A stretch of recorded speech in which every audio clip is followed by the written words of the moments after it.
जय हिंद स्टूडेंट्स, आप सभी का बहुत बहुत वेलकम है आपके अपने YouTube channel Sonu sir classes में। और स्टूडेंट्स, हमने अपनी पिछली वीडियो में स्केलर एंड वेक्टर क्वांटिटीज यानी कि अदिश एवं सदिश राशियां की जितनी भी थ्योरी क्लासेस थी या थ्योरी जितने भी टॉपिक्स थे, ठीक है, वो कवर कर ली थी। और जितने भी टॉपिक्स थे उसमें आपके कवर हो गए थे।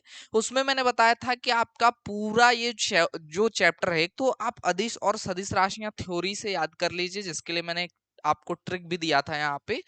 दो ट्रिक आपको मैंने दिए थे सेशन में। और वो ट्रिक क्या थे? एक ट्रिक था कि यहाँ पे उसका दाल जो है वो कहाँ से आता है? एमएससी से आता है दोस्त, है ना।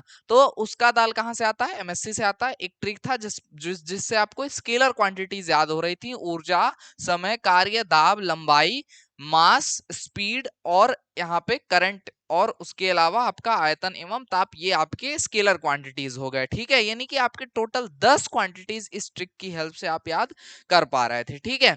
इसके बाद हमने आपको वेक्टर क्वांटिटीज की एक ट्रिक बना के दी, जिसमें मैंने बताया कि आज संभवी का विवेक जो है वो फंस गया। अब किस मामले में फंस गया वो आप जैसे समझना चाहते हैं वो समझ सकते हैं, ठीक है।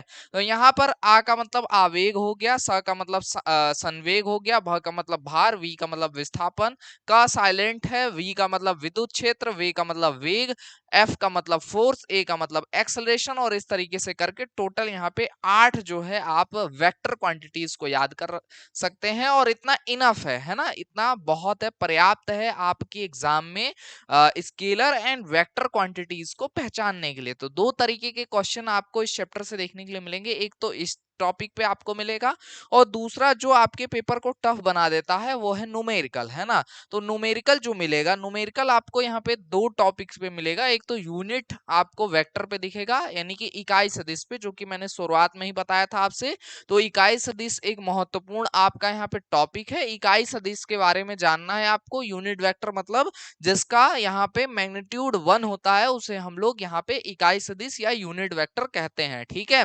और यहाँ पे यूनिट वेक्टर का formula, unit vector is equals to A upon magnitude of vector A होता है। ये हमने आपको बताया था, ठीक है। यहाँ से आपका बनेगा। इसके अलावा यहाँ पे जीरो जो वेक्टर था उसको भी मैंने बताया था, जिसमें दिशा अनिश्चित होती है और उसका मैग्नीट्यूड शून्य होता है, जीरो होता है, ठीक है। तो ये चीजें बताई थी। इसके अलावा मैंने बताया था कि ये जो आपका सदिशों का योग है, यानी एडिशन ऑफ वेक्टर्स है, उसमें जो सेकंड मेथड है पैरेललोग्राम मेथड, यानी कि समांतर चतुर्भुज का नियम, उसमें रिजल्टेंट आपको याद होना चाहिए। R is equal to A square root के अंदर A square plus B square plus 2ab cos theta, जो कि एक इंपॉर्टेंट रोल प्ले करेगा आपको न्यूमेरिकल सॉल्व करने में, ये आपको पता होना चाहिए। इसके अलावा आपको यहाँ पर जो tan अल्फा है ना, ये अल्फा नहीं होगा, ये tan अल्फा होगा, है ना। तो ये tan अल्फा होगा। Tan alpha is equals to, आपको पता होना चाहिए, tan alpha is equals to यहाँ पे आपका बी साइन थीटा अपॉन में A plus B cos theta यहाँ पे होता है। ये आपको पता होना चाहिए। और इसकी हेल्प से यहाँ पे आप जो जितने भी न्यूमेरिकल्स आपके आएंगे उसको आप सॉल्व कर पाएंगे। तो चलिए, इतना थोड़ा सा ये रिवाइज करना, रिसेप लेना जरूरी था। अब आगे बढ़ते हैं हम लोग आज के इस सेशन के ऊपर, और अगला जो हमारा न्यूमेरिकल या एक्सरसाइज सॉल्व करने वाला पार्ट है उसको हम लोग आगे कवर करते हैं। तो यहाँ पे प्रश्नों की बौछार जो है शुरू हो गई है, और यहाँ पर आपको एक से एक क्वेश्चंस मिलेंगे स्केलर एंड वेक्टर क्वांटिटीज से रिलेटेड, और जो कि आपके एग्जाम में भी आएंगे। जो न्यूमेरिकल हैं वो थोड़ा से आपके एग्जाम को टफ बना सकते हैं, बाकी इजी क्वेश्चंस ही यहाँ से अपीयर होते हैं, है ना। चलिए आगे बढ़ते हैं सेशन में, और सबसे पहला क्वेश्चन आज का देखते हैं। सबसे पहला क्वेश्चन आप सभी की स्क्रीन पर आ चुका है। कह रहा है दो बलों P तथा Q के परिणामी का परिमाण P है। यदि P को दोगुना कर दिया जाए तो परिणामी Q के साथ कितने डिग्री का कोण बनाएगी? The magnitude of the resultant of two forces P and Q is P। If P is doubled, what angle will the resultant make with Q? है ना। तो ये आपका क्वेश्चन है, ठीक है। थोड़ा सा मैं इसको और ऊपर बना दूं तो हमें काफी स्पेस भी मिलेगा इस क्वेश्चन को सॉल्व करने का, ठीक है। और इस मोड को चेंज करना चाहिए, आई थिंक। ठीक है, अब सही है, चलो।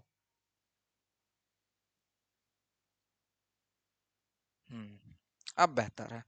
चलिए, तो यहाँ पर समझिएगा क्या प्रश्न है कि दो फोर्सेस हैं आपके पास P एंड Q है, ठीक है। इनका जो रिजल्टेंट है वो आपका क्या है, P है। रिजल्टेंट क्या है, P है। तो देखो आपके पास ऑलवेज दो फोर्सेस मिलेंगे, है ना, P और Q, दो फोर्सेस, यानी कि A और B मान लो या P और Q मान लो, जो मतलब आपके जो समझ में आए, है ना, दो चीजें में से कुछ भी आप यहाँ पे मान लो। तो रिजल्टेंट यानी R जो है ये वो भी यहाँ पे क्या दिया है, P दिया है।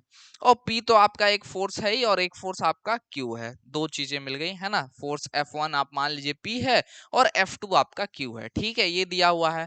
कह रहा है कि P को दो गुना कर दिया जाए, यानी कि अगर P को हम डबल कर दें तो रिजल्टेंट जो है वो Q के साथ कितने डिग्री का कोण बनाएगी, ये आपको बताना है ना।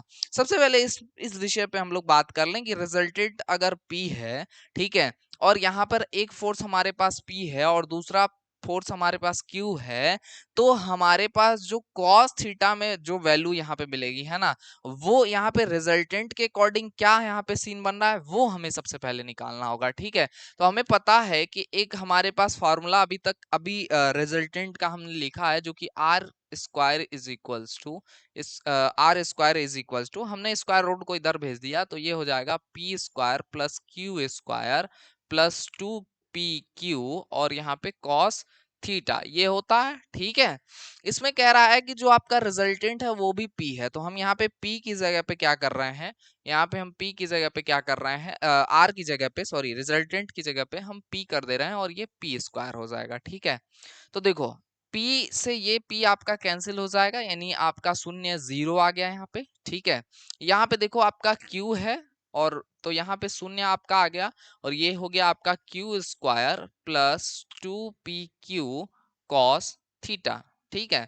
तो यहाँ पे देखो अगर यहाँ से और यहाँ से दोनों जगह से अगर आप q कॉमन कर लो, है ना, तो यहाँ से q कॉमन करने पे यहाँ पे आपको मिलेगा zero is equals to q bracket के अंदर आपको मिलेगा q plus 2p cos theta. और देखो इस q को आप दूसरी साइड भेजेंगे तब भी आपको यहाँ पे शून्य मिलेगा, जीरो मिलेगा। तो जीरो इज इक्वल्स टू यहाँ पे आपको मिल जाएगा Q plus 2p cos theta, ठीक है, ये हमें मिल गया। अब देखो हमारे पास टेन अल्फा का मान है, यहाँ पे ये जो थीटा है ना, मैं एक चीज स्पष्ट कर दूं, यहाँ पे जो थीटा आएगा ना ये कॉस के साथ, ये एंगल बिटवीन फोर्सेस होगा, है ना, एंगल बिटवीन फोर्स, है ना। और जो आपका फाई में लिखूंगा या अल्फा जो लिखूंगा, है ना, अल्फा वैसे क्वेश्चन में चेंज भी कर सकता है, बट टेन अल्फा में जो अल्फा आप समझिए जो आएगा, वो अल्फा जो होगा वो आपका यहाँ पे रिप्रेजेंट करेगा एंगल बिटवीन रिजल्ट, मैं बिटवीन को थोड़ा शॉर्ट में लिख रहा हूँ, ठीक है, बिटवीन आपका रिजल्टेंट एंड फोर्स, ठीक है, किसी एक फोर्स और रिजल्टेंट के बीच का एंगल होगा, ठीक है, एंड फोर्स, ठीक है, ये आपका होगा, ठीक है, फोर्सेस यहाँ पे आपका, ठीक है। तो ये आपका यहाँ पे ये चीज क्लियर होना चाहिए। तो ये दो जो फोर्सेस अप्लाई हो रहे हैं ना, जिनका रिजल्टेंट P है, उनके बीच का हमने ये रिजल्टेंट निकाला, जिसमें ये थीटा वैल्यू दोनों फोर्स के बीच का एंगल जो बता रहा है। लेकिन यहाँ पे क्या कह रहा है, परिणामी Q के साथ कितने डिग्री का कोण बनाएगी ये आपको बताना है। Q के साथ कितने डिग्री का कोण बनाएगी अगर P को दो गुना कर दिया जाए, तो P को दो गुना कर दिया जाए तो टेन अल्फा बराबर हो जाएगा हमारे पास, P की जगह पे यहाँ पे आ जाएगा 2p sine sine theta upon में Q plus 2p cos theta. अब इस टोटल की वैल्यू कितनी है यहाँ पे जीरो है ना, तो जीरो है तो यहाँ पे जीरो आ जाएगा वैल्यू। अगर इस टोटल की वैल्यू जीरो आ गई तो टेन अल्फा बराबर हमारे पास ऊपर कुछ भी हो, A to Z XYZ कुछ भी एनीथिंग यहाँ पे, ठीक है, और नीचे अगर हमें जीरो मिल जाए तो इसकी वैल्यू क्या होगी, इनफाइनाइट होगी। और टेन में किस एंगल की वैल्यू इनफाइनाइट होती है, तो अल्फा बराबर यहाँ पे आपका 90 डिग्री, यानी कि पाई/2 की वैल्यू क्या होती है यहाँ पे, पाई/2 की वैल्यू होती है यहाँ पे इनफाइनाइट यानी कि अनंत। अब देखिए जो बच्चे ट्रिग्नोमेट्री नहीं पढ़े हैं या वैल्यूज नहीं याद है उनको थोड़ी दिक्कत होगी।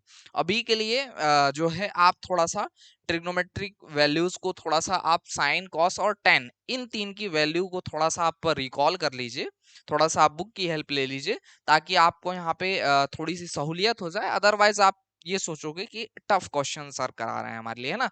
देखो वैसे तो ये आप की परीक्षा में ये चीजें ये क्वेश्चंस को जो है आपकी परीक्षा को थोड़ा सा टफ बनाते हैं, क्योंकि है एक्चुअली ऐसा इनका नेचर है ना। क्योंकि ये ABCD PQ XYZ में जो बातें होती हैं फिजिक्स में थोड़ा सा वो आपके पेपर के लैंग्वेज को टफ बनाता है, ठीक है। तो इतना भी कोई दिक्कत वाली बात नहीं है, लेकिन फिर भी आप प्रैक्टिस करेंगे हमारे साथ तो आप बेहतर परफॉर्म कर पाएंगे, ठीक है। चलिए आगे बढ़ते हैं अगले क्वेश्चन के ऊपर। अगला क्वेश्चन देखते हैं क्या है, क्या कह रहा है। तो यहाँ पे इस क्वेश्चन को देखिएगा, कह रहा है 12 न्यूटन तथा 5 न्यूटन के दो बल हैं, दो फोर्सेस हैं और ये अल्फा एंगल पर है ना, अल्फा एंगल बनाते हुए कार्यरत हैं और उनका जो रिजल्टेंट है वो 13 न्यूटन है। तो अल्फा का मान होगा two forces of 12 newton and 5 newton are acting making an angle alpha and their resultant is 13 Newton.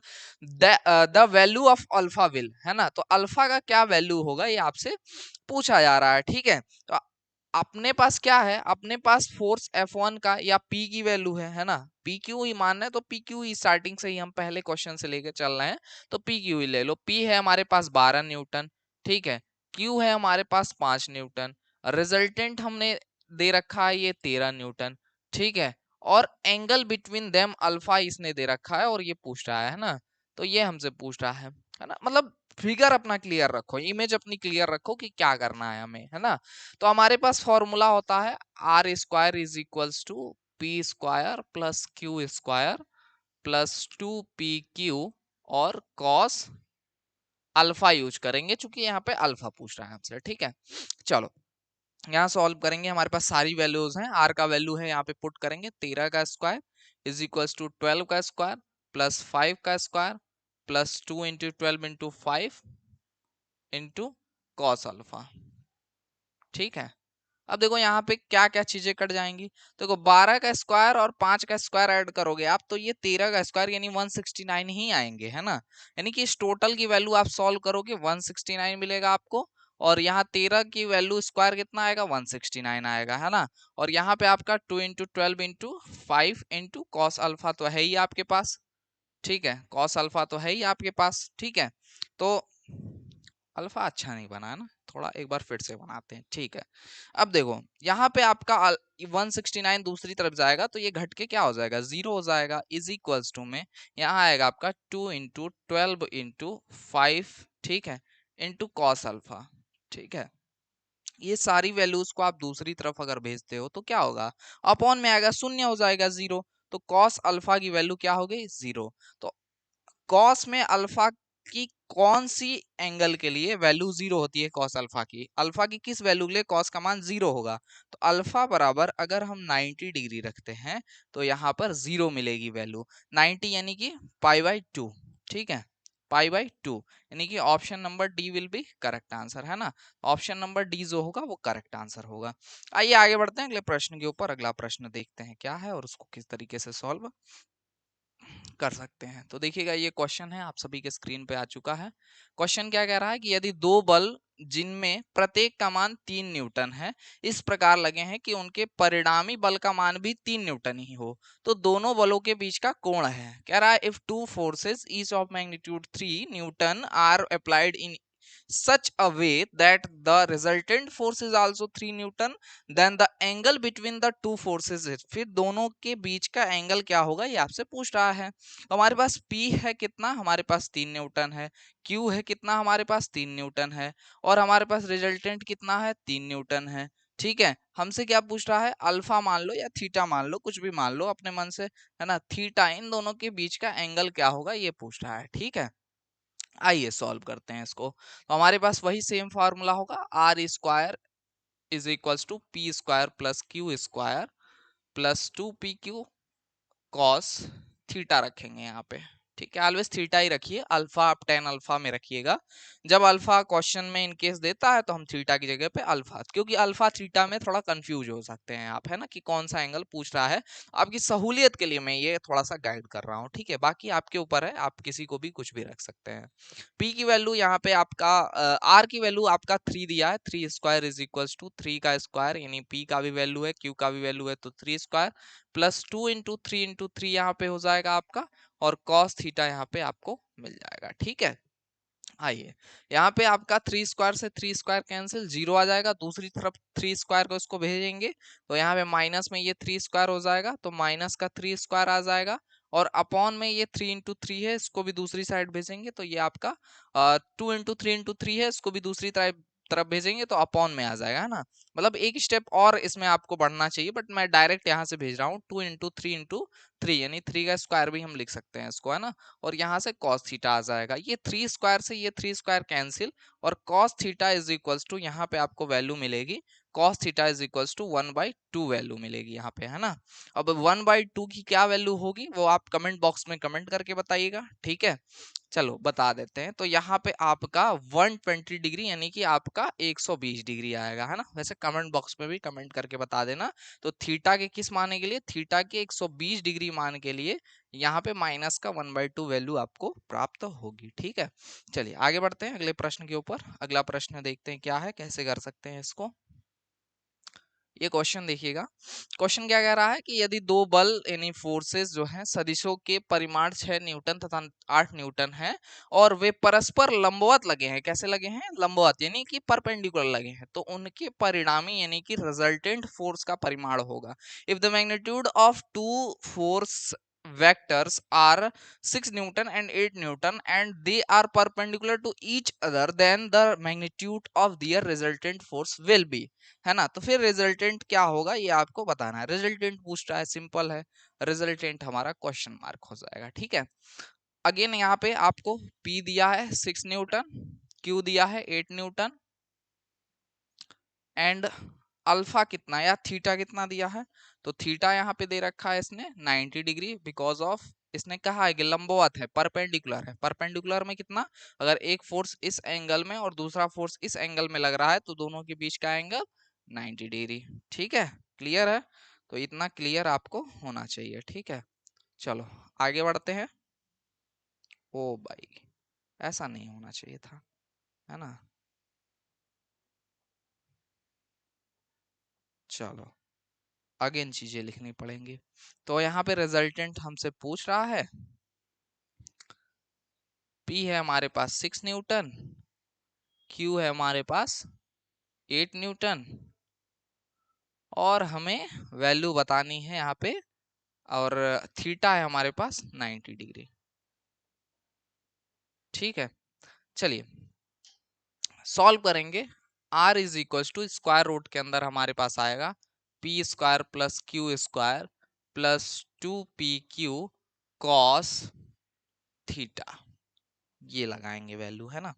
चलो सॉल्व करेंगे इसको फटाफट से। तो यहाँ पे R इज इक्वल्स टू आपको मिल जाएगा स्क्वायर रूट के अंदर P की वैल्यू, यानी कि आपका P है 6 न्यूटन, तो 6 का स्क्वायर हो जाएगा, प्लस ये 8 का स्क्वायर हो जाएगा, प्लस 2 इंटू आप 6 इंटू 8 कर लेंगे, इंटू कॉस थीटा में यहाँ पे कॉस 90 डिग्री आ जाएगा, है ना, क्योंकि एंगल इसने परपेंडिकुलर बोल रखा है तो एंगल 90 डिग्री हो जाएगा।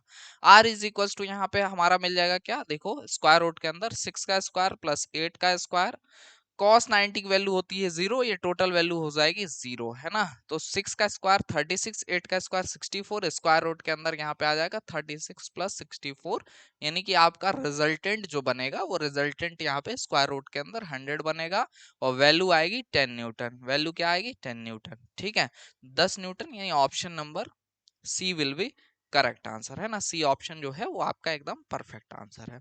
चलिए आगे बढ़ते हैं अगले प्रश्न के ऊपर। अगला प्रश्न देखते हैं क्या है और उसको कैसे हम लोग सॉल्व कर सकते हैं। अगला प्रश्न देखिएगा क्या कह रहा है, क्वेश्चन नंबर 5 में एकांक सदिश का परिमाण होता है, the magnitude of a unit vector is 1 0 अनंत और इनमें से कोई नहीं, ठीक है।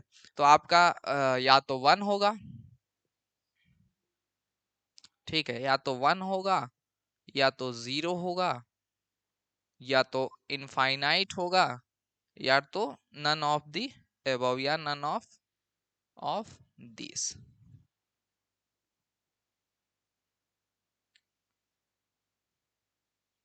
ठीक है, तो क्वेश्चन क्या है, एकांक सदिश का परिमाण कितना होता है। नाम से स्पष्ट है, एक अंक, एक अंक, एक अंक यानी कि वन नंबर, यानी कि एक। ऑप्शन नंबर यहाँ पे कौन सा सही होगा, option number A will be correct answer. A option जो है आपका यहाँ पे ये एकदम परफेक्ट आंसर है। ठीक है, चलो आगे बढ़ते हैं अगले क्वेश्चन के ऊपर। अगला क्वेश्चन, अगला क्वेश्चन आप सभी की स्क्रीन पर आ चुका है। ठीक है, क्या कह रहा है कि निम्न राशियों में से कौन सी सदिश नहीं है। सदिश नहीं है तो क्या है, अदिश है। सदिश नहीं है तो क्या है, अदिश है। यानी कि वेक्टर नहीं है तो क्या है, स्केलर है। ठीक है, सिंपल है ना, सिंपल है, अदिश है, स्केलर है। स्केलर क्वांटिटीज का हमने ट्रिक आपको क्या दिया है, उसका दाल एमएससी से आता है, उसका दाल एमएससी से आता है। उसका में ऊ क्या है, ऊर्जा। ऊर्जा यानी ऊर्जा कहीं दिख रहा है, सबसे पहला ऑप्शन ऊर्जा, एनर्जी। कुछ सोचना ही नहीं है आप, थोड़ा सा जैसे क्वेश्चन पूछ रहा है ना इसके अलग। अगर आप सदिश देखते, सदिश नहीं है ना, अगर सदिश आप चेक करते तो इसमें तीन आपको मिलता है, एक्सेलरेशन मिलता, रेखीय संवेग, विस्थापन, तीन चीजों को चेक करना पड़ता है। लेकिन नहीं का मतलब तुरंत हमने पकड़ा सदिश नहीं तो अदिश, स्केलर। और स्केलर का मतलब हम सीधे स्केलर को चेक करेंगे। गतिज ऊर्जा यानी कि ऊर्जा, एनर्जी आ रहा है ना, एनर्जी है, किसी भी प्रकार की एनर्जी हो, है ना। कंफ्यूज होंगे कुछ बच्चे, कहेंगे सर आपने तो ऊर्जा बताया था, कोई हो, गतिज, स्थितिज, है ना, कोई भी ऊर्जा हो, है ना, विद्युत ऊर्जा हो, है ना, कोई भी ऊर्जा, ऊर्जा की अगर बात करेगा तो यहाँ पे तुरंत ऊर्जा बस शब्द आना चाहिए। ऊर्जा आया तुरंत आपकी अदिश राशि, स्केलर क्वांटिटी। ठीक है, चलो आगे बढ़ते हैं। अगला प्रश्न आप सभी के स्क्रीन पे, कह रहा पी तथा क्यू परिमाण वाले दो सदिशों के अधिकतम तथा न्यूनतम परिणामी यानी मैक्सिमम एंड आपके मिनिमम रिजल्टेंट का रेशियो जो है वो 3:1 के रेशियो में है। तो निम्न में से कौन सा संबंध सही है। The magnitude of the maximum and minimum resultant of two vectors of magnitude P and Q is in the ratio 3:1, which of the following result relations in is correct, है ना। तो देखो, आर मैक्स और are मिन का आपको relation पता होना चाहिए। आर मैक्स और आर मिन यानी कि सबसे मैक्सिमम आपका रिजल्टेंट क्या बनेगा और सबसे मिनिमम आपका रिजल्टेंट क्या बनेगा। सबसे मैक्सिमम रिजल्ट बनता है दोनों फोर्सेस का एडिशन, और सबसे मिनिमम जो रिलेशन बनता है वो उन दोनों जो है यहाँ पे आपका रिजल्टेंट का अंतर यानी डिफरेंस, या फिर जो है सब्सट्रैक्शन। ठीक है, तो P प्लस क्यू जो मिलेगा वो थीटा बराबर 0 डिग्री पे मिलेगा, और यहाँ पे P माइनस क्यू जो मिलेगा वो theta is equals to 180 degree पे मिलेगा, है ना। दो रिजल्ट मिलते हैं, इन दोनों का रेशियो इसने दे रखा है 3:1। इसको रख लेंगे, सॉल्व कर लेंगे, इतने पार्ट को सॉल्व करना है हमें। तो 1 को इधर भेजेंगे और P माइनस क्यू को इधर भेजेंगे, और इसको हम लोग सॉल्व कर लेंगे फटाफट से। तो यहाँ पे हो जाएगा P plus Q is equals to में 3P माइनस 3Q। ठीक है, अब यहां से देखो 3P को आई थिंक P को इधर भेजना चाहिए और 3Q को इधर भेजना चाहिए। ठीक है, तो P को मैंने दूसरी साइड भेजा और 3Q को इधर भेजा, तो Q यहाँ पे है ही, और यहाँ पे माइनस है, दूसरी तरफ जाएगा तो प्लस में हो जाएगा 3Q, और इज इक्वल्स टू में यहाँ प्लस में है P, दूसरी तरफ जाएगा तो माइनस में हो जाएगा। तो यहाँ पे हो जाएगा 3P और माइनस का यहाँ पे आपका P। ठीक है, तो इसको सॉल्व करेंगे, Q और 3Q मिलके 4Q हो जाएगा, और दूसरी साइड यहाँ पे 3P माइनस P आपका मिलके 2P हो जाएगा। ठीक है, 2 से आपका थोड़ा सा कलर चेंज करते हैं, मजा नहीं आ रहा है यार थोड़ा, है ना। तो यहाँ पे देखो, इस 2 से ये 4 कटेगा 2 टाइम्स में, और P इज इक्वल्स टू आपको मिलेगा 2Q। कहाँ मिल रहा है P is equals to 2Q, option number C में। सी ऑप्शन जो है आपका ये करेक्ट ऑप्शन होगा, P is equals to 2Q। ठीक है, चलो आगे बढ़ते हैं अगले प्रश्न के ऊपर। अगला प्रश्न आप सभी के स्क्रीन पर आ चुका है। ठीक है, अगला क्वेश्चन देखिएगा, कह रहा है किसी वस्तु पर 4 न्यूटन व 3 न्यूटन के, एक मिनट पेन का कलर चेंज कर लूं थोड़ा। 3 न्यूटन, 4 न्यूटन तथा 3 न्यूटन के दो बल कार्य कर रहे हैं। यदि उनके बीच का कोण 90 डिग्री हो तो बलों का परिणामी यानी रिजल्टेंट क्या होगा? तो जो 2p q cos थीटा वाला पार्ट है वो 0 हो जाएगा, तुरंत हमको पता है अभी, ठीक है। Two forces of 4 newton and 3 newton are acting on an object, if the angle between them is 90 degree then the resultant of the forces will be, है ना, ये बताना है। तो हमारे पास रिजल्टेंट हमसे पूछ रहा है, हमारे पास p की वैल्यू दे रखी है 4 न्यूटन दे रखी है, और q की वैल्यू दे रखी है 3 न्यूटन दे रखी है, और थीटा जो है वो 90 डिग्री है ना। तो थीटा 90 डिग्री आते ही जो एक्स्ट्रा 2pq cos थीटा वाला पार्ट होता है वो 0 हो जाता है, आपको भी पता है। तो r के अंदर क्या बचेगा? डायरेक्टली हमारे पास p square plus q square, ठीक है। तो यहाँ पे हम सॉल्व करेंगे p square plus q square में, p का वैल्यू 4 है तो 4 का स्क्वायर, प्लस q है तो हमारे पास यहाँ पे 3 का स्क्वायर, 4 का स्क्वायर 16 हो जाएगा और 3 का स्क्वायर 9 हो जाएगा स्क्वायर रूट के अंदर, और यहाँ पे वैल्यू आएगी स्क्वायर रूट के अंदर 25 और बाहर आएगा 5, क्योंकि 5 आपका यहाँ पे परफेक्ट स्क्वायर, 5 का परफेक्ट स्क्वायर क्या है? यहाँ पे 25 है, ठीक है। 5 न्यूटन आपका करेक्ट आंसर होगा, option number B will be correct answer, B option सही आंसर होगा, ठीक है। चलो आगे बढ़ते हैं अगले क्वेश्चन के ऊपर। अगला प्रश्न आप सभी के स्क्रीन पे आ चुका है, देखिए क्या कह रहा है। 300 न्यूटन बल के दो समान विघटित बल जो कि परस्पर 60 डिग्री के कोण पर हैं का मान होगा, है ना। The value of two equal dissipated forces of 300 newton force which are at 60 degree to each other will be, है ना। 155.3 न्यूटन, 173.2 न्यूटन, 162.4 न्यूटन, और इनमें से कोई नहीं, ठीक है। इनमें से आपको आंसर करना है, कैसे करेंगे? तो हमारे पास रिजल्टेंट देखिएगा कितना दिया है, 300 न्यूटन दिया है, कैसे समझेंगे? कह रहा है 300 न्यूटन के बल के दो समान बल विघटित हुए हैं, तो टोटल रिजल्ट कितना है? 300 न्यूटन। इसके बाद से जो है क्लियर हो रहा है, ठीक है। और हमारे जो दो फोर्सेस हैं F1 और F2, ठीक है, वो आपस में क्या है? बराबर हैं। F1 और F2 क्या है? आपस में बराबर हैं, यानी हम उनको समराइज करके सिर्फ F लिख सकते हैं, और एंगल बिटवीन देम थीटा क्या है आपके पास? 60 डिग्री यानी 60 डिग्री है, ठीक है। चलो और सॉल्व करते हैं इसको।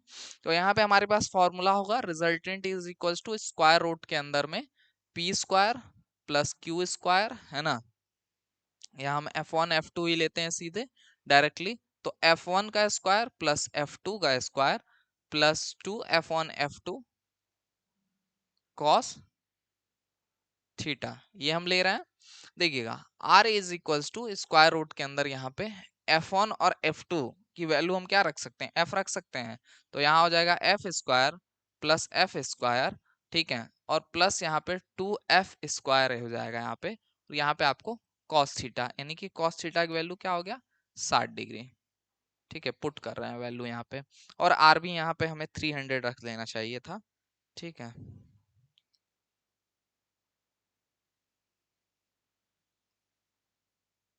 300, ठीक है।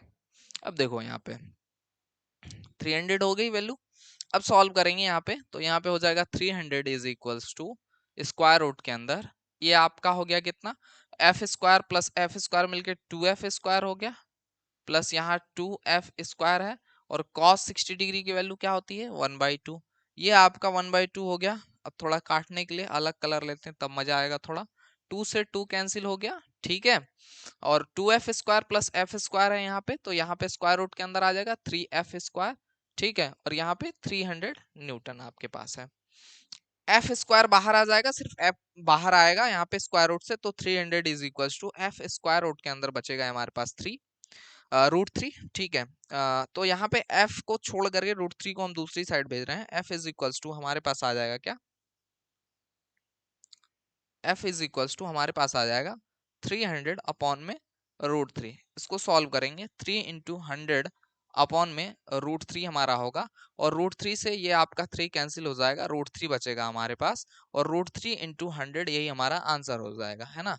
तो रूट 3 की वैल्यू क्या आ जाएगी? 1.732 इंटू 100, है ना, या 73 आपका होगा वैल्यू, इंटू 100 करोगे तो यहाँ पे आपको मिलेगा क्या?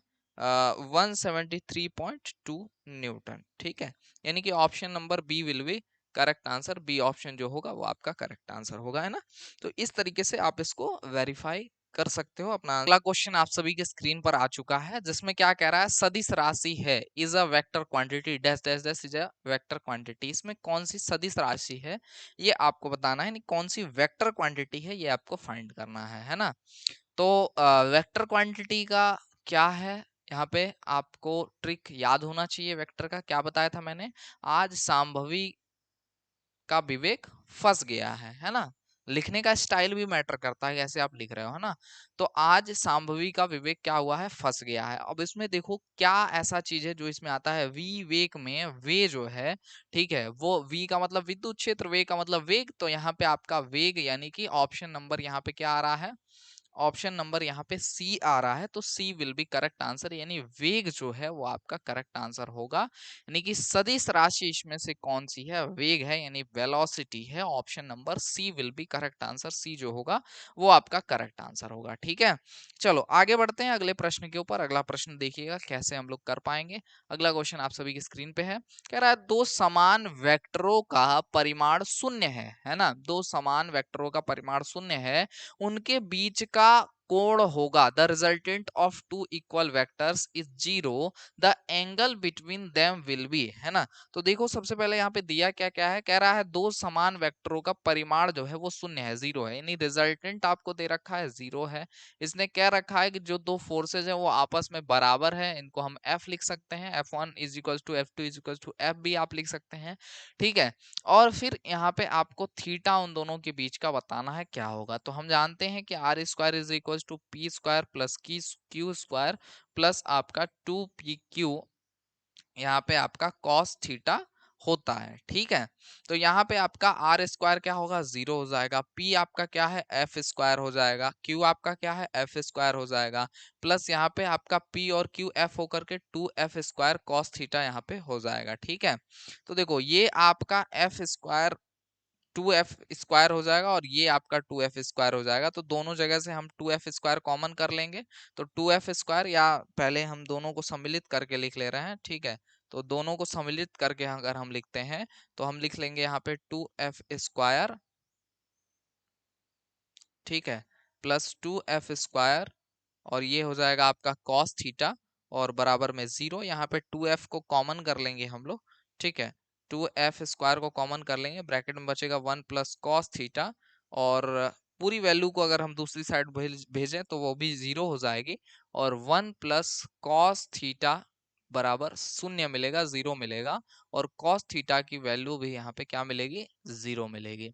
तो थीटा बराबर 90 डिग्री पे यानी पाई/2 पे ही ये वैल्यू मिलती है, इसलिए ऑप्शन नंबर ए जो है आपका करेक्ट आंसर होगा। यहाँ पे 90 degree will be correct answer. ठीक है, चलिए आगे बढ़ते हैं अगले प्रश्न के ऊपर। अगला प्रश्न देखिएगा, आप सभी के स्क्रीन पे आ चुका है, कह रहा है दो सदिशों के परिणामी यानी दो वेक्टर्स के रिजल्टेंट का जो मैग्नीट्यूड है वो निर्भर करता है, the modulus of the resultant of two vectors depends on, दोनों सदिशों के परिमाण पर, यानी दो जो वेक्टर्स दिए हैं उनके मैग्नीट्यूड पे, on the magnitude of both vectors, दोनों सदिशों के बीच के कोण पर, at the angle between the two vectors. Option number C है ए और बी दोनों ऑप्शन, या ऑप्शन नंबर डी है उपरोक्त में से कोई नहीं। तो इसका करेक्ट आंसर होगा यहाँ पे आपका ऑप्शन नंबर सी, यानी कि ए और बी दोनों ऑप्शन, है ना।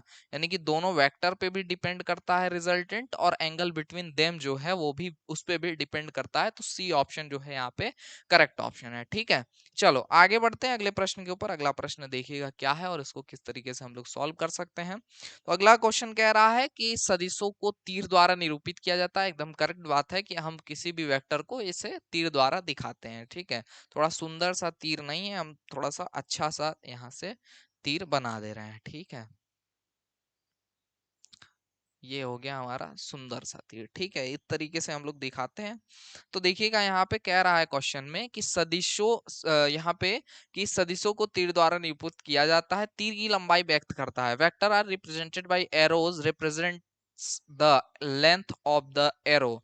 तो यहाँ पे लेंथ क्या रिप्रेजेंट करता है ना, यहाँ पे तीर की लंबाई व्यक्त करता है? क्या व्यक्त करता है? सदिश के परिमाण को यानी the magnitude of the vector, सदिश की दिशा को to the direction of the vector. Option number A and B both, आपका ए और बी दोनों ऑप्शन, या ऑप्शन नंबर डी इनमें से कोई नहीं, नन ऑफ दीज। तो यहाँ पे करेक्ट आंसर क्या होगा? यहाँ पे सही ऑप्शन होगा सदिश के परिमाण को यानी the magnitude of the vector, है ना। तो यहाँ वेक्टर के मैग्नीट्यूड को रिप्रेजेंट करता है, इसलिए ऑप्शन नंबर ए जो है वो आपका एकदम परफेक्ट ऑप्शन है। ठीक है, चलो अगला क्वेश्चन देखो। अगला क्वेश्चन आप सभी के स्क्रीन पे आ चुका है। क्वेश्चन देखना क्या कह रहा है कि दो बल आपके दो फोर्सेस हैं P1 और P2, जिसका रिजल्टेंट क्या है? P2 से 90 डिग्री पर है ना। तो कह रहा है तथा इसका परिमाण जो है वो P2 के समान है। तो P1 का परिमाण है the resultant of two forces P1 and P2 is at 90 degree to P2 and its magnitude is the same as that of P2, the magnitude of P1 is। ठीक है, तो P1 का यहाँ पे क्या मैग्नीट्यूड होगा ये आपसे पूछ, सारी वैल्यूज हैं हमारे पास। ठीक है, तो यहाँ पे थोड़ा सा क्वेश्चन को समझना होगा कि यहाँ पे ये जो 90 डिग्री एंगल दिखा रहा है वो रिजल्टेंट P2 से दिखा रहा है, यानी R भी बराबर यहाँ पे क्या है? P2 है। ठीक है, P के बराबर क्या है? P1 है, और आपका Q के बराबर क्या है? P2 है। ये हमारे पास दिया हुआ है। ठीक है, और रिजल्टेंट यहाँ पे ये जो एंगल दिया है ये थीटा ना दे करके अल्फा दिया है, अल्फा 90 डिग्री है ना, यानी कि टेन अल्फा की वैल्यू हमें यहाँ पे पुट करनी पड़ेगी सबसे पहले। तो टेन 90 डिग्री हो जाएगा बराबर में यहाँ पे आपका ए साइन आपका यहाँ पे हो जाएगा ए साइन आपका थीटा। ठीक है, अपॉन में ए प्लस बी आपका कॉस थीटा। यही तो फॉर्मूला था।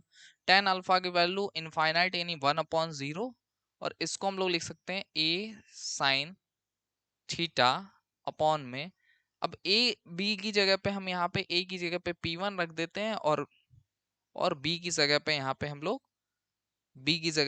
हम लोग क्या रखते हैं? P2 रख देते हैं। तो यहाँ पे हो जाएगा P1 साइन थीटा और अपॉन में यहाँ पे P1 plus P2 cos theta.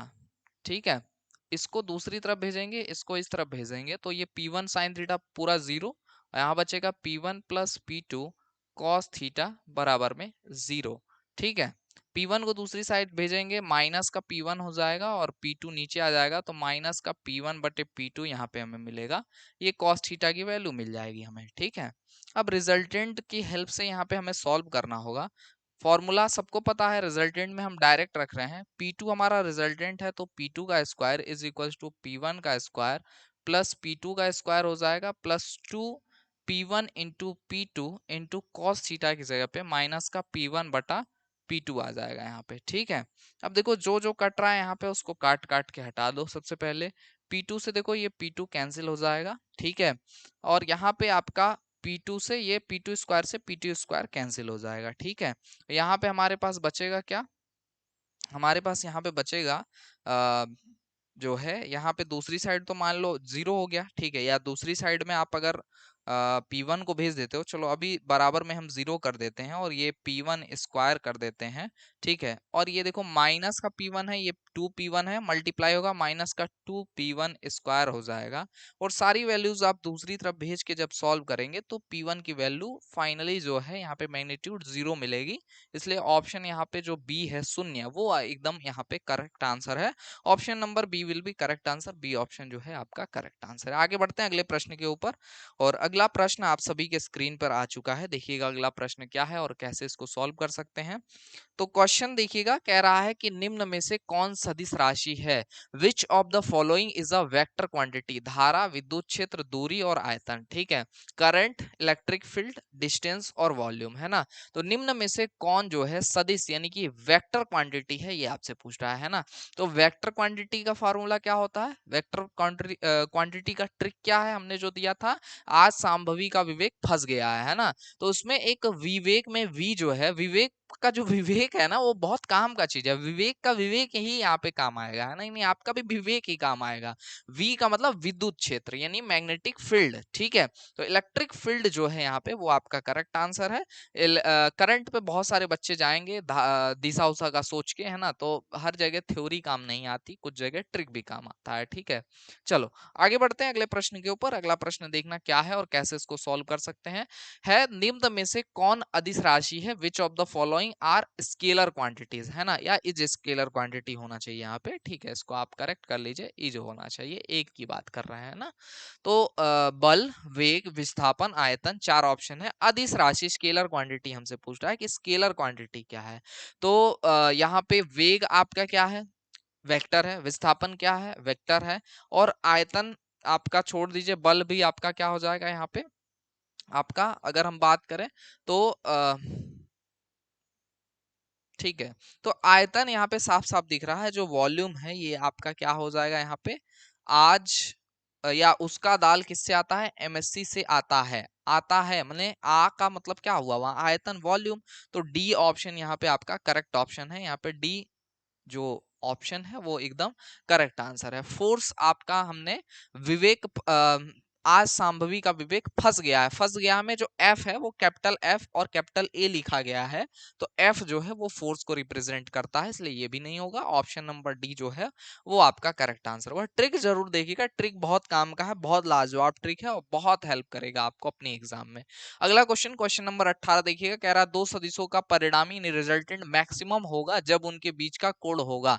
तो the resultant of two vectors will be maximum when the angle between them is, है ना। तो दो वेक्टर्स के बीच का जो रिजल्टेंट है वो मैक्सिमम कब जाता है, ये आपसे पूछ रहा है। तो वो मैक्सिमम तब जाएगा जब आपको यहाँ पे आपका आर मैक्स कब मिलता है, आर मैक्स जब आपको यहाँ पे ए प्लस बी मिलेगा, यानी स्क्वायर रूट के अंदर क्या मिलेगा, ए प्लस बी का स्क्वायर, तभी यहाँ पे आपका करेक्ट होगा। 90 डिग्री अगर रखोगे कॉस में तो जीरो हो जाएगा, वो आपका आंसर हो नहीं सकता।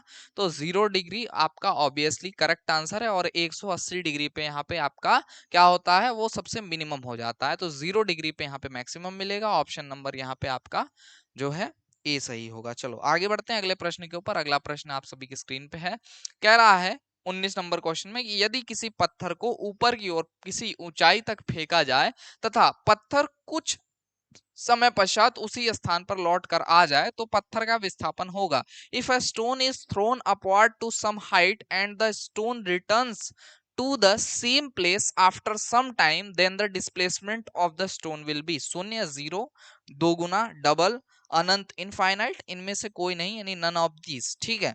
तो देखिए कोई भी चीज को आप, विस्थापन का मतलब क्या होता है, शॉर्टेस्ट लेंथ, है ना, या फिर इनिशियल आपका जो भी इनिशियल जो भी स्थान होता है और जो आपका फाइनल स्टेप होता है ना, इनिशियल स्टेप और फाइनल स्टेप के बीच का शॉर्टेस्ट लेंथ जो होता है वही हमारा क्या कहता है, कहलाता है, हमारा विस्थापन कहलाता है, यानी हमारा डिस्प्लेसमेंट कहलाता है ना।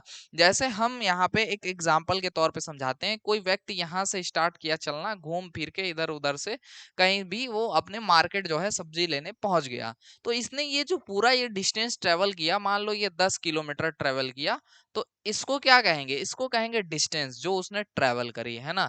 लेकिन ये डिस्टेंस कभी भी डिस्प्लेसमेंट नहीं हो सकती, ठीक है, ये डिस्टेंस कभी भी डिस्प्लेसमेंट नहीं हो सकती। डिस्प्लेसमेंट क्या होता है, शॉर्टकट लेंथ, यानी कि अगर आप डिस्प्लेसमेंट के टर्म में बात करते हैं तो एक स्ट्रेट लाइन, ऑलवेज जो डिस्प्लेसमेंट होती है वो एक स्ट्रेट लाइन होती है। अगर यही बंदा इसका पहला स्टेप यानी कि इसका स्टार्टिंग पोजीशन और इसका जो फाइनल पोजीशन है वो दोनों अगर एक ही है, position 1 and position 2 are same, then यहाँ पे उसके फाइनल और उसके इनिशियल जो है पोजीशन के बीच का जो लेंथ होगा वो जीरो होगा, ऐसे में डिस्प्लेसमेंट जीरो होगा, ठीक है। तो यहाँ पे क्या कह रहा है समझिएगा, यहाँ पे वही वो आपका कहने का प्रयास कर रहा है, ठीक है। तो यहाँ पे क्या कह रहा है कि अगर कोई भी पत्थर हम उठाकर फेंकते हैं और वापस घूम करके वो वहीं आ जाता है, तो यहाँ पर उसका डिस्प्लेसमेंट कितना होगा, कितना डिस्प्लेसमेंट उसने ट्रेवल किया। तो ये हाइट अगर वो गया और वो हाइट ट्रेवल करके वो वापस उसी स्थान पे आ गया, तो वो गया जिस स्थान से था आ भी वही स्थान पे गया, तो डिस्टेंस बिटवीन या डिस्प्लेसमेंट बिटवीन देम कितना होगा, जीरो होगा, क्योंकि वो उसके फाइनल और इनिशियल जो पोजीशन है उनके बीच का जो लेंथ है, जो यहाँ पे डिस्टेंस है वो क्या है, 0 है। तो यहाँ पे 0 आपका करेक्ट आंसर होगा। ठीक है, चलो आगे बढ़ते हैं। ये कंसेप्ट था आपका डिस्प्लेसमेंट और डिस्टेंस के बीच का, इसको समझना बहुत जरूरी होता है, और अगर आप नहीं समझे होंगे तो आप आंसर गलत करोगे एग्जाम में। ठीक है, चलो अगला क्वेश्चन, शून्य सदिश की दिशा होती है, कह रहा है the direction of the zero vector. निश्चित, डेफिनिट, अनिश्चित, इनडेफिनिट दोनों हो सकती, कैन बी बोथ, और इनमें से कोई नहीं। तो करेक्ट आंसर यहाँ पे होगा आपका अनिश्चित यानी इनडेफिनिट। तो यहाँ पर आपका शून्य सदिश यानी कि आपके जीरो वेक्टर का जो सदिश होता है, वेक्टर होता है, वो ऑलवेज यहाँ पे इनडेफिनिट, अनिश्चित यहाँ पे होता है। ठीक है, तो इसी के साथ यहाँ पे स्केलर एंड वेक्टर क्वांटिटीज के जितने भी न्यूमेरिकल्स बन रहे थे, जितने भी आपके थ्योरी पे न्यूमेरिकल और एमसीक्यू बन रहे थे, वो सब हमने सॉल्व कर लिए, और इसी के साथ आपका स्केलर एंड वेक्टर क्वांटिटीज का जो ये इंपॉर्टेंट चैप्टर है वो यहीं समाप्त होता है। और मैं आप सभी को बता दूं, एक बहुत ही शानदार सा कोर्स हम आप सभी के लिए लेके आए हुए हैं, और वो है पॉली अवतार 2024, जिसको ज्वाइन करने के लिए आप व्हाट्सएप नंबर 9076929784 पे कांटेक्ट कर सकते हैं, और जिसमें आपको प्रीवियस 10 ईयर के एनालिसिस इंटीग्रेटेड सिलेबस के आधार पर इस कोर्स में आपकी प्रिपरेशन कराई जाएगी। यूपी और बिहार पॉलिटेक्निक को स्पेशली यहाँ पे ध्यान दिया जा रहा है, और अनदर स्टेट के बच्चे भी इससे जुड़ सकते हैं, और उनके लिए भी बहुत ज्यादा बेनिफिशियल होगा ये। इसमें प्रीवियस ईयर के आधार पर, इंटीग्रेटेड सिलेबस के आधार पर आपकी तैयारी कराई जा रही है, जिसमें आपको 10 ईयर के प्रीवियस ईयर के क्वेश्चन पेपर विद सॉल्यूशन आपको प्रोवाइड कराए जाएंगे। चैप्टर वाइज में भी प्रीवियस ईयर क्वेश्चंस को दिया जा रहा है, उसमें रखा जा रहा है, ताकि चैप्टर वाइज भी आपकी प्रैक्टिस होती रहे। फाइनली जब आपके जो सिलेबस है वो कंप्लीट हो जाएगा, तो यहाँ पे आपका अलग से पीवाईक्यू को भी, फुल लेंथ पेपर को भी हम सॉल्व करवाएंगे। ठीक है, एक चीज तो ये हो गई, और दूसरी चीज उसमें आपको ई बुक मिल जाता है। ई बुक से फायदा ये है कि आप चीजों को पढ़ने के बाद खुद से प्रैक्टिस भी कर पाते हैं। प्रैक्टिस के लिए एक और चीज आपको मिल जाएगी, टेस्ट सीरीज, जिसमें आप चैप्टर पढ़ने के बाद टेस्ट दे करके अपना रैंक चेक कर सकते हो। जितने बच्चे टेस्ट देंगे उसमें आपकी एक्यूरेसी कितनी जा रही है, आप कितना क्वेश्चन गलत कर रहे हो, कितना क्वेश्चन सही कर रहे हो, वो चीज आप देख पाओगे, है ना। तो यहाँ पे बहुत सारे स्टेट में निगेटिव मार्किंग है भी, कुछ स्टेट्स में नहीं भी है। जैसे यूपी में भी हट गया, निगेटिव मार्किंग था पहले, और बिहार में भी निगेटिव मार्किंग नहीं है, हट गया है। तो इसमें तो एक्यूरेसी फिर भी मैटर करता है। पिछले बार बच्चों ने धुआंधार खूब तुक्के मारे, और उसकी वजह से उनके रैंक हाई हुए, और ज्यादातर बच्चों का एडमिशन नहीं हो पाया। ठीक है, तो ऐसा नहीं कि निगेटिव मार्किंग नहीं है तो आपको आपका रिजल्ट बहुत अच्छा जाएगा। अगर आप तुक्का मार के आएंगे, डेफिनेटली रिजल्ट गड़बड़ होगा, और अच्छे कॉलेज में एडमिशन का चांस आप खो बैठेंगे।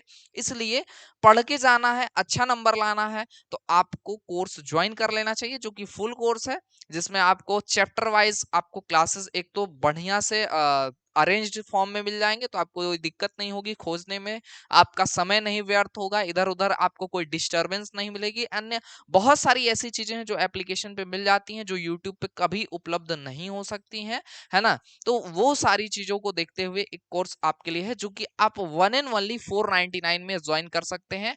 आप विदाउट ई बुक यही कोर्स ज्वाइन करेंगे, तो आपको अगर ई बुक नहीं चाहिए तो 299 में आप यही कोर्स ज्वाइन कर पाओगे। ठीक है, 299 में आपको मिल जाएगा, है ना, जिसमें प्रीवियस ईयर के क्वेश्चन के पीडीएफ भी ओरिजिनल आपको मिल जाएंगे। ठीक है, तो आप 9076929784 पे संपर्क कर लीजिएगा, या डायरेक्ट आप सोनू सर क्लासेस एप्लीकेशन को जाकर के डाउनलोड कर लीजिएगा, या विजिट कर लीजिएगा आप सोनू सर क्लासेस .classex.co.in, है ना, सोनू सर क्लासेस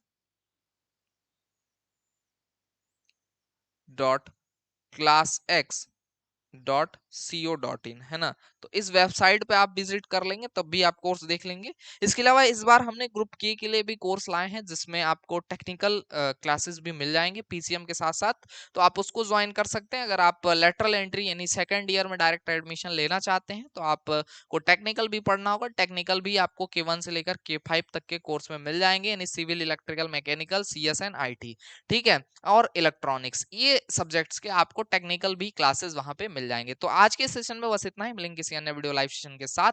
और हाँ, वीडियो अगर अच्छी लगी हो तो वीडियो को लाइक और शेयर जरूर करिएगा, और चैनल पे नए हो तो चैनल को सब्सक्राइब कर लीजिएगा, क्योंकि ऐसे ही शानदार वीडियोस यूट्यूब पे भी आपको मिलते रहेंगे। जय हिंद।